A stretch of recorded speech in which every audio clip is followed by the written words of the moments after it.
So there we go. So with that, you also have this incredible three-part framework Mm. inspired by Mr. Yoshino on what leadership is. So would you like to share that three-part framework? It came from that very first time met Mr. Yoshino at the conference and saw him on the stage and he's telling stories. And he made this offhand comment about his role as a manager at Toyota.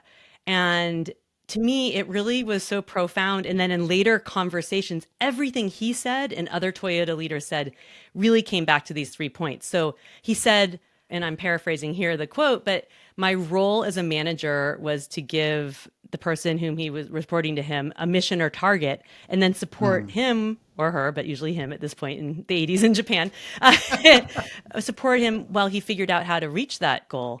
And as I was aware that as I was developing that person, I was developing myself at the same time. And I Yeah. reflected and I was like, oh my gosh, this is the simplicity of leadership, really.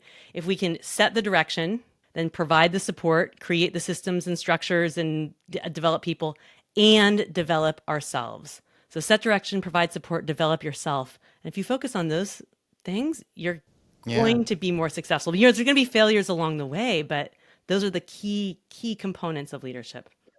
No, I mean, I only got your book 2 days ago, and I was sort of flicking through it, and I read that quote, and I was like, wow, like, yeah, I'm gonna sit with this Mm, quote and these three ideas, like set direction, provide support, and it's yeah, you're not just developing the person you're leading, you in the yes. process are Yeah. developing, and it's like, Oh, oh, so that is so profound, true, it's so right? cool.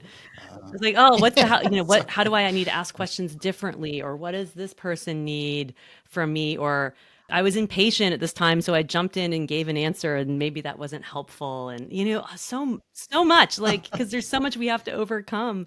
Even if we have a lot of experience, there's always opportunities to be better or do something differently.